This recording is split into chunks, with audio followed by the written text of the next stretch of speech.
La vraie force ne se trouve pas dans des démonstrations tape à l'œil qui attirent l'attention des autres.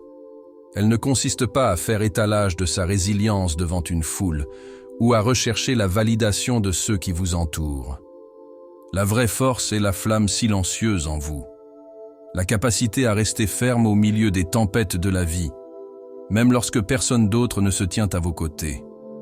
Le stoïcisme nous enseigne que la vraie force ne consiste pas seulement à surmonter les défis, mais à rester calme et inébranlable dans les moments les plus sombres de la vie. Aujourd'hui, je veux partager avec vous 7 signes subtils, mais puissants, qui révèlent la force intérieure que vous ne réalisez peut-être même pas que vous possédez. Ce que je suis sur le point de partager n'est pas simplement une théorie abstraite. C'est la sagesse distillée que j'ai acquise en pratiquant le stoïcisme dans la vraie vie. Alors accordez à ces idées toute votre attention et ne sautez pas une seule partie, car chaque signe est un miroir reflétant l'incroyable pouvoir qui est en vous. Avant de commencer, prenez un moment. Pour aimer cette vidéo, considérez-la comme une déclaration, une promesse à vous-même que vous êtes prêt à vous lancer dans un voyage de découverte de soi et de croissance. C'est le moment où vous vous dites que vous êtes prêt à devenir plus fort que jamais. Êtes-vous prêt? Commençons. Numéro 1. Vous assumez vos actions et vos choix. Il est trop facile de blâmer le monde qui nous entoure lorsque la vie devient difficile, malheureuse au travail. Peut-être que votre patron n'est pas juste, une relation s'effondre. Sûrement l'autre personne est en faute, difficulté financière. Cela doit être l'économie qui travaille contre vous. Mais avez-vous déjà fait une pause et vous êtes-vous demandé où cela me mène? Réellement blâmer les autres peut être réconfortant sur le moment. Mais ce n'est pas différent de dériver sans but sur une rivière, sans diriger le bateau. Et c'est là que le stoïcisme offre une vérité profonde. La vraie force commence lorsque vous assumez l'entière responsabilité de vos actions et choix. Marc Aurèle a écrit que vous avez du pouvoir sur votre esprit et non sur les événements extérieurs. Réalisez-le et vous trouverez de la force. Ce rappel simple mais puissant dévoile une vérité libératrice. Vous ne pouvez pas contrôler le monde, mais vous pouvez contrôler la façon dont vous y réagissez. Prendre la responsabilité de vos actes est la clé pour transformer l'adversité en une opportunité de croissance. C'est la première étape pour devenir une personne vraiment forte. Imaginez quelqu'un se tenant à un carrefour dans la vie, avec chaque chemin menant à un résultat différent. Mais au lieu de choisir, il hésite, confus et plein de ressentiment, en demandant pourquoi cette route est-elle si difficile, ou pourquoi devrait-il même y avoir un carrefour alors qu'il reste coincé dans l'indécision. Le temps continue et les opportunités s'échappent. C'est un aperçu de ce qui se passe. Lorsque les gens refusent de prendre leurs responsabilités, ils s'en mêlent dans des excuses, perdant lentement le contrôle de leur propre vie. Le stoïcisme nous que la vie est pleine de défis et injustices. Mais cela souligne que, même dans les circonstances les plus dures, vous avez toujours le choix de la façon dont vous réagissez. Épictète a dit que nous sommes responsables de certaines choses, alors qu'il y en a d'autres pour lesquelles nous ne pouvons pas être tenus responsables. Ce n'est pas seulement un enseignement, c'est une invitation à concentrer votre énergie sur ce que vous pouvez contrôler. Ne vous gaspillez pas sur des choses hors de votre portée. Prenez la vie de Nelson Mandela comme exemple, emprisonné pendant 27 ans pour lutter contre l'apartheid. Il a enduré des circonstances que la plupart trouveraient insupportables. Mais au lieu de succomber à l'amertume, Mandela a choisi d'assumer la responsabilité de sa réponse. Il a utilisé son temps en prison pour apprendre à réfléchir et cultiver un esprit puissant à sa libération. Il n'a pas cherché à se venger, mais est devenu un symbole de réconciliation et d'espoir. Sa vie est un témoignage vivant de l'idée que la vraie force ne réside pas dans ce qui vous arrive, mais dans comment vous choisissez d'y faire face. Prendre la responsabilité n'est pas facile, mais c'est le fondement de la liberté et de la croissance quand vous arrêtez de blâmer et commencez à vous demander ce que vous pouvez faire pour changer cette situation. Vous découvrirez une force intérieure profonde. Cela ne signifie pas assumer le poids du monde ou se critiquer sans cesse. Cela signifie voir les erreurs comme des leçons à apprendre et les échecs comme des tremplins pour s'élever au-dessus de l'image de votre âme comme un navire naviguant sur le vaste océan. Si le navire est constamment ballotté par les vents des circonstances, il perdra sa direction, se balançant sans but dans la tempête. Mais lorsque vous saisissez fermement le volant, en vous concentrant sur votre destination et en restant fidèle à vos décisions, le navire résistera à n'importe quelle tempête et naviguera vers l'horizon que vous avez choisi prendre ses responsabilités. C'est comme saisir le gouvernail de votre vie. La vie traverser chaque défi et chaque bouleversement avec détermination. Rappelez-vous que la vie ne vous demande pas la perfection, elle demande du courage. Le courage de vous regarder dans le miroir et de dire que vous êtes responsable. Le courage de corriger vos erreurs. Levez-vous après les revers et choisissez l'action plutôt que la plainte. Et lorsque vous faites cela, vous ne changez pas seulement votre vie, mais créez également une vague d'impact positif dans le monde autour de vous. Aujourd'hui, choisissez une chose que vous avez évitée, quelque chose que vous avez blâmé les autres ou la situation, et arrêtez de l'admettre. Agissez en conséquence.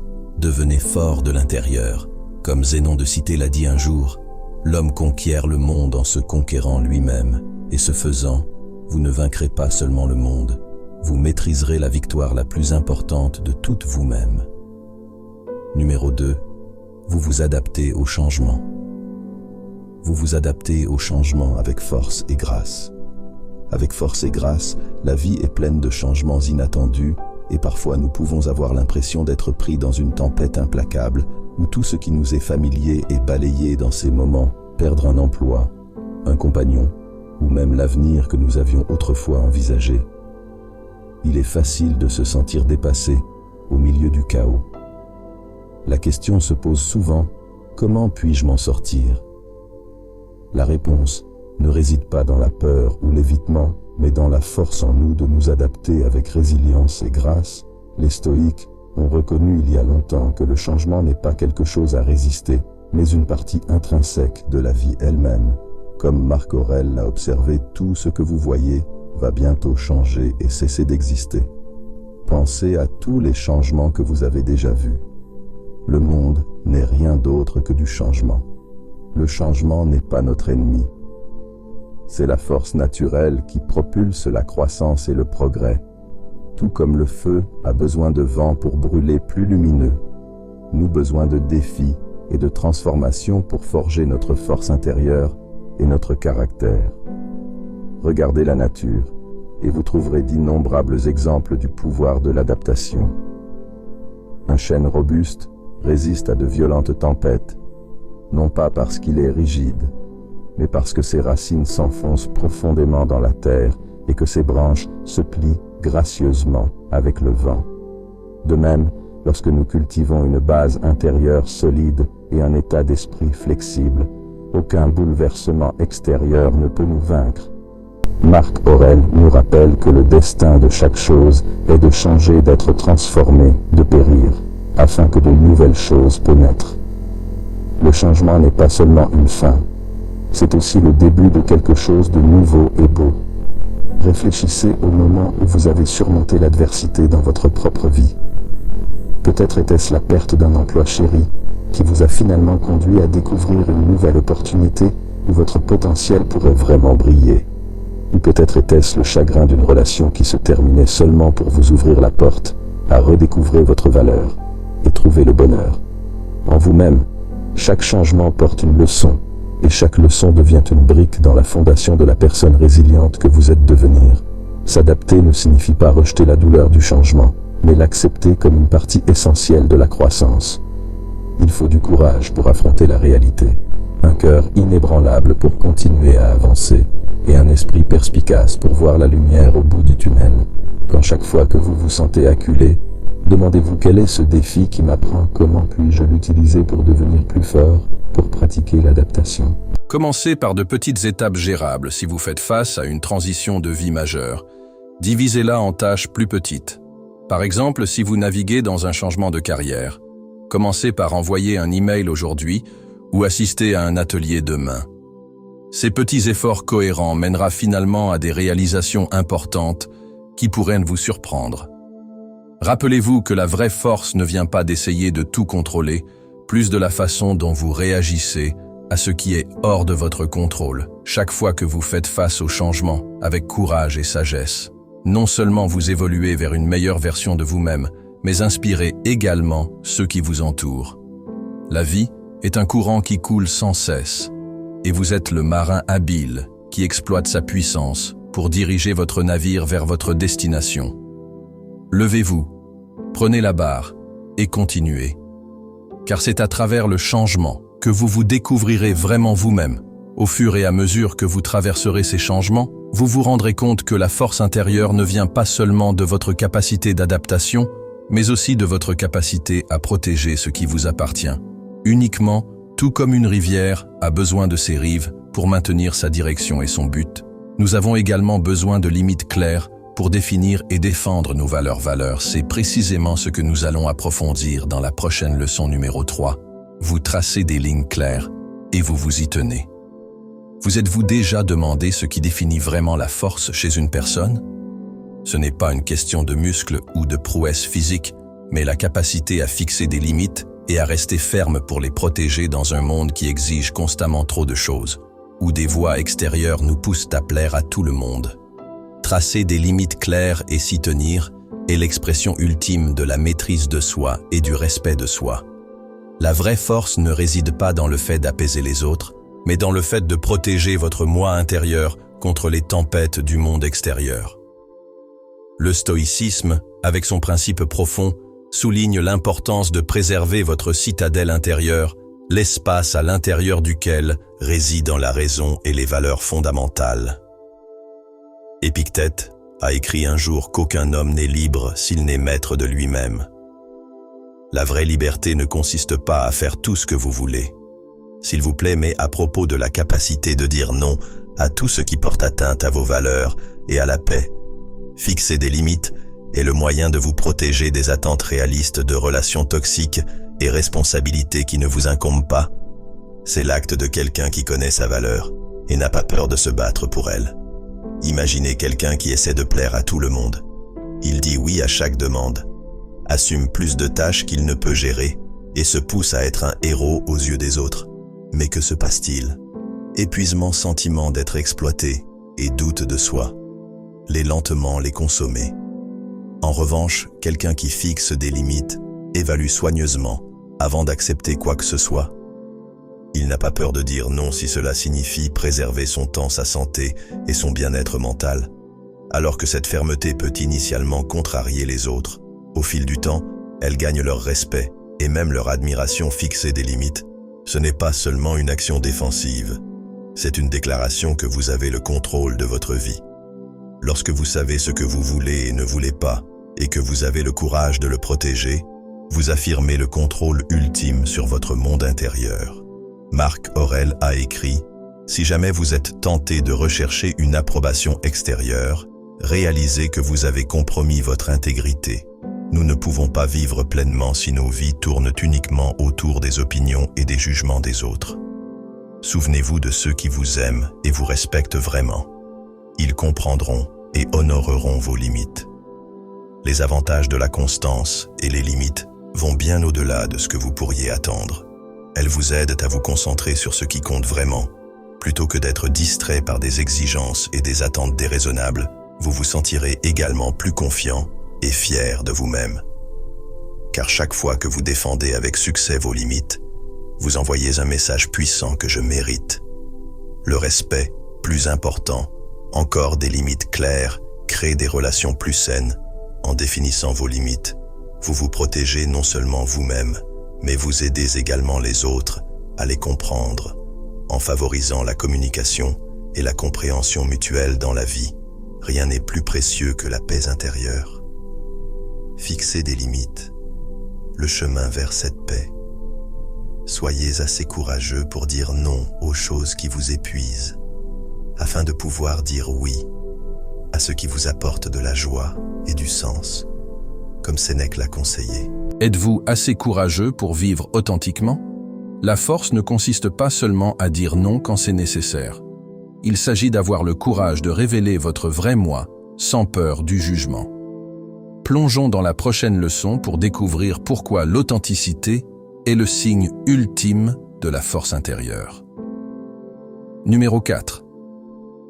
Vous êtes assez courageux pour montrer votre vrai moi. Vous êtes-vous déjà senti épuisé d'essayer d'être quelqu'un que les autres attendent de vous? C'est s'efforcer de plaire à tout le monde autour de vous n'apporte jamais le vrai bonheur. Le bonheur. Montrer votre moi authentique n'est pas seulement un acte de bravoure, c'est un chemin vers la liberté et la paix intérieure dans un monde grouillant de pression et d'attente. Oser vivre authentiquement n'est rien de moins que révolutionnaire. Une déclaration profonde de la force intérieure que le stoïcisme défend. Le stoïcisme nous enseigne que la vraie force naît lorsque nous comprenons et acceptons notre vrai moi. L'épopée Tétus nous rappelle de nous dire d'abord ce que nous voudrions être et de faire. Ensuite, ce que nous avons pour faire cette profonde sagesse nous pousse à d'abord identifier qui nous sommes et ce qui compte vraiment pour nous. Pourtant, ce n'est pas une tâche simple. Trop souvent, nous nous retrouvons pris au piège dans les tourbillons sociétaux de peur, que nos différences soient rejetées ou que nos vulnérabilités soient exploitées. Si on ne contrôle pas cette peur, peut devenir des entraves, nous forçant à vivre dans une façade qui nie notre véritable essence. Vivre authentiquement ne signifie pas rechercher l'attention ou mettre en valeur chaque aspect de soi-même. Cela signifie aligner sa vie sur ses valeurs fondamentales, croyances et émotions. Il s'agit de jeter les masques. La société nous impose faire face aux regards et aux critiques avec courage. Imaginez un scénario familier. Vous êtes dans une réunion d'équipe et tout le monde semble d'accord sur une idée dont vous savez qu'elle ne fonctionnera pas. Parlez-vous ou restez-vous silencieux pour éviter les conflits? Choisir de s'exprimer reflète non seulement votre honnêteté, mais met également en valeur votre force intérieure et votre responsabilité. Alors comment pouvons-nous cultiver le courage d'être authentique? Commence par la conscience de soi. Prends le temps de réfléchir à qui tu es et à ce qui compte vraiment pour toi. Ne fuis pas tes défauts. Ils font partie intégrante de toi, votre moi unique. Ensuite, faites de petits pas délibérés dont vous n'avez pas besoin, remanier toute votre vie du jour au lendemain dans les conversations quotidiennes. Essayez d'exprimer vos vraies pensées, sincèrement mais respectueusement. Soyez en désaccord avec la gentillesse. Et lorsque vous voyez quelque chose qui vous manque, n'hésitez pas à le signaler. Ces petits actes d'honnêteté renforcent non seulement votre confiance, mais révèlent également que être honnête n'est pas aussi intimidant qu'il n'y paraît. Un autre aspect essentiel est accepter la vulnérabilité. Être authentique signifie souvent exposer vos faiblesses, mais c'est à travers ces mêmes vulnérabilités que votre authenticité et votre humanité brillent. Le plus brillant. Tout le monde a des défauts, et les reconnaître démontre de la force et gagne le respect. Cela crée une connexion plus profonde avec les autres et leur permet de vous voir comme authentique et relatable. Concentrez-vous sur la construction de relations significatives. Lorsque vous vivez authentiquement, vous attirez des personnes qui vous respectent et vous valorisent véritablement le vrai vous. Ces relations vous apportent l'encouragement dont vous avez besoin pour continuer à être vous-même, même face à des défis ou des insécurités. Les avantages de l'authenticité sont transformateurs. Lorsque vous osez être vous-même, vous vous sentirez plus léger et plus libre, libéré de la pression de répondre aux attentes des autres. Vous ressentirez une plus grande confiance en vous, clarté mentale et un sentiment inébranlable d'accomplissement. L'authenticité favorise également la croissance personnelle plutôt que de cacher vos imperfections. Vous les affronterez et les améliorerez. Votre vie deviendra plus utile à mesure que vous l'alignez sur vos valeurs fondamentales, créant un sentiment de fierté en qui vous êtes. Bien sûr, ce voyage n'est pas sans difficulté. Vous rencontrerez jugements critiques et peut-être même des moments d'isolement, mais rappelez-vous que ces défis sont temporaires. Chaque pas en avant sur le chemin de l'authenticité renforce votre résilience intérieure. Laissez ces épreuves alimenter votre détermination pour seulement en les surmontant. Pouvez-vous vraiment saisir la profonde liberté de vivre authentiquement? Soyez courageux, soyez vrai.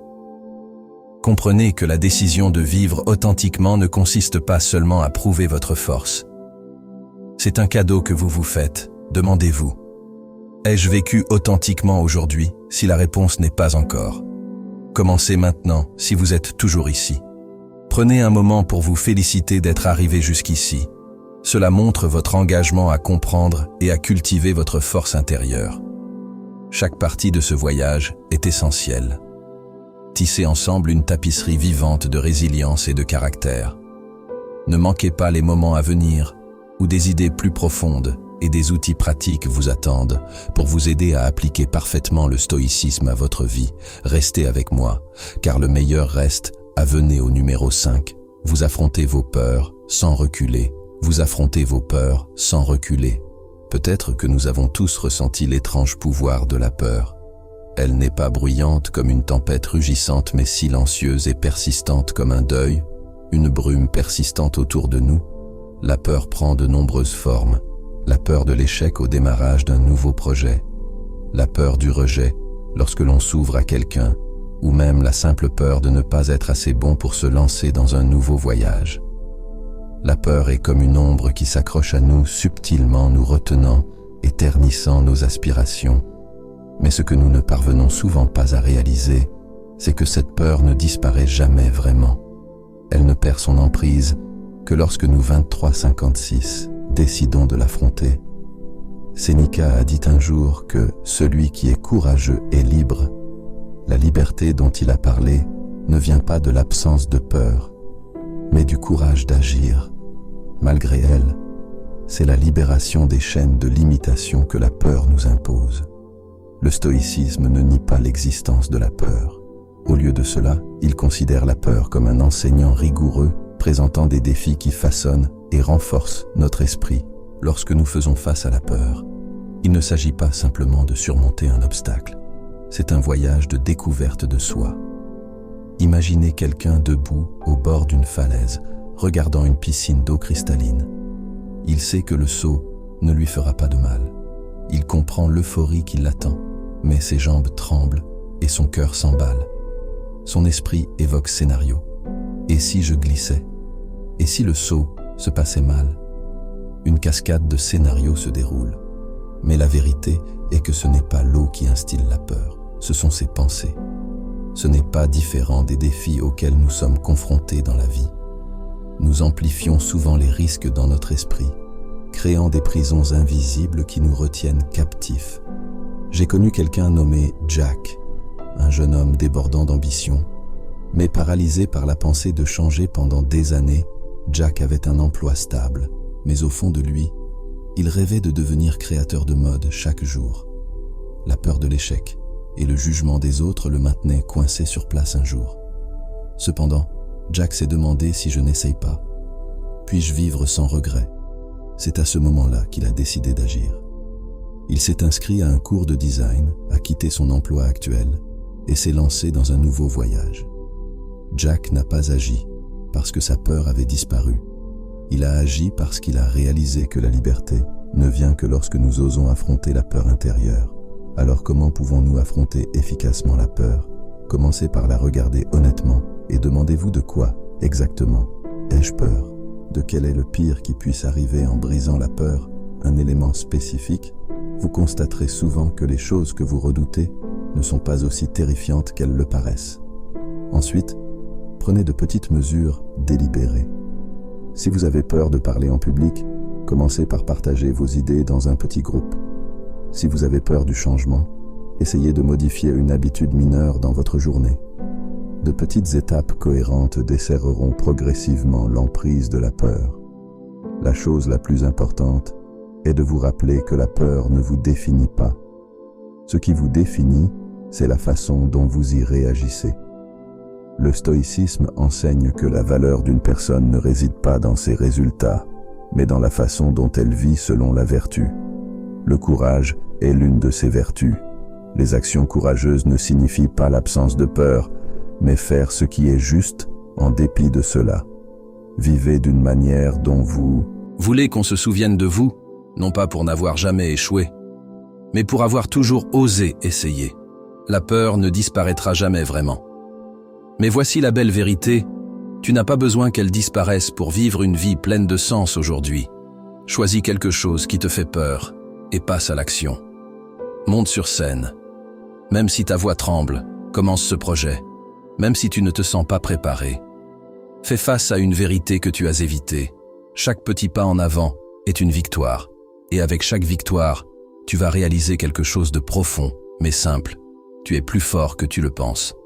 Conclusion des signes qui révèlent la force en toi d'affronter la peur de front à se tenir droit. Tout cela quand tu es seul. Chaque signe n'est pas seulement un témoignage de ta résilience intérieure, mais aussi un rappel que la vraie force vient de l'intérieur, que tu reconnaisses quelques-uns, ou les 7 de ces traits en toi. Sache que le simple fait de les reconnaître est une étape cruciale sur le chemin de la découverte de soi et de la croissance. Le stoïcisme ne nous apprend pas à être parfait. Il nous apprend à devenir plus forts jour après jour à travers les leçons que la vie nous offre. Si vous avez trouvé cette vidéo utile, mais que vous n'avez pas encore cliqué sur « J'aime », c'est le moment idéal pour le faire. N'oubliez pas de partager vos pensées dans les commentaires ci-dessous où vous vous voyez dans ce voyage et pourquoi ne pas partager cette vidéo avec vos proches. Ils pourraient avoir besoin de ces puissantes leçons autant que vous.